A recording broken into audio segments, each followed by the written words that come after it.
انسان کی زندگی میں کچھ چیزیں ایسی ہوتی ہیں جن کے بغیر زندگی گزر نہیں سکتی۔ اتنی دیر تک جتنی دیر تک وہ چیز اس کے پاس موجود ہوتی ہے اسے نہ اس بات کا ادراک ہوتا ہے نہ احساس ہوتا ہے، لیکن جب وہ چیز اس کے پاس رخصت ہو جاتی ہے، اس کے پاس کسی وجہ سے خدا نہ خواستہ وہ چیز موجود اور محفوظ نہیں رہتی، پھر اسے احساس ہوتا ہے کہ ایک بہت بڑی نعمت تھی میرے پاس، وہ مجھ سے چلی گئی۔ ہماری زندگی کے اندر بہت ساری ایسی چیزیں ہیں کہ اگر وہ ہم سے رخصت ہو جائیں، خدا نہ کرے، تو پھر ہمیں بڑی شدت سے احساس ہوگا کہ یہ نعمت کتنی بڑی ہے۔ آپ کوس و قزح کے رنگ دیکھتے ہیں، دھوپ اور چھاؤں میں لوگوں کے چہروں کو ملاحظہ کرتے ہیں، آپ اپنے بچوں کو محبت کی نظر سے دیکھ کر دل کو ٹھنڈا کرتے ہیں، آپ اپنے ماں باپ کو محبت کی نظر سے دیکھ کر کامل حج کا ثواب حاصل کرتے ہیں، قرآن مجید کی زیارت کر کے آپ اپنے دل میں بہت سارا سرور محسوس کرتے ہیں، لیکن یہ ساری نعمتیں اتنی دیر تک آپ کے پاس ہیں جب تک آپ کے پاس آنکھ کی نعمت موجود ہے۔ اگر یہ رخصت ہو جاتی ہے نا، اگرچہ اتنی ساری نعمتوں میں یہ ایک نعمت ہے، لیکن آپ آنکھ نہیں ہے تو آپ کو تو اپنوں کا احساس بھی نہیں، آپ تو اپنوں کے چہرے بھی دیکھ نہیں پائے۔ کوئی بھی نعمت جو آپ کے پاس ہے، آپ کبھی محسوس کریں کہ اگر اس نعمت کا وجود ہمارے پاس نہ ہوتا تو ہماری کیفیت کیا ہوتی۔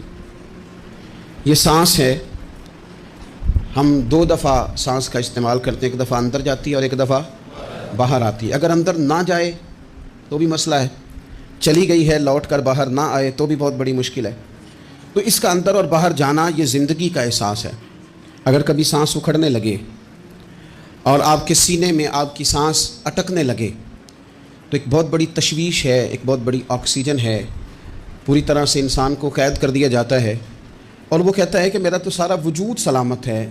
ہاتھ کام کر رہے ہیں، پیر کام کر رہے ہیں، آنکھیں کام کر رہی ہیں، زبان کام کر رہی ہے، سب کچھ ٹھیک ہے، صرف سانس اکھڑ گئی ہے۔ تو انسان محسوس کرتا ہے کہ یہ ساری چیزیں سلامت ہونے کے باوجود میرے کسی کام کی نہیں۔ آپ کے پاس جتنی بھی نعمتیں ہیں ان کو اگر آپ شمار کریں تو کبھی آپ کہیں گے کہ ساری نعمتوں میں آنکھ زیادہ ضروری ہے، کبھی کہیں گے کان زیادہ ضروری ہے، کبھی کہیں گے زبان زیادہ ضروری ہے، کبھی کہیں گے دل زیادہ ضروری ہے، کبھی کہیں گے روح زیادہ ضروری ہے، لیکن میں آپ سے عرض کروں ان ساری چیزوں کے بغیر گزارا ہو سکتا ہے، رسول کائنات کی غلامی کے بغیر گزارا نہیں ہوتا۔ کیوں؟ اس لیے کہ اگر حضور کی شفقت نہ ہو، نبی پاک علیہ السلام کی رحمت نہ ہو، وہ ابن القیم نے ایک جگہ پہ کہا تھا کہ یہ حضور نے ہمیں انسان بنایا ہے، یہ نبی پاک علیہ السلام نے انسانیت کے اسباق پڑھائے ہیں، اخلاقی رویے کیا ہوتے ہیں حضور نے بتلائے ہیں، اگر حضور کا کرم نہ ہوتا تو انسان ایک دوسرے کو کاٹ کے کھاتا۔ یہ حضور نے بتلایا ہے کہ تم نے کس طرح زندگی کو گزارنا ہے۔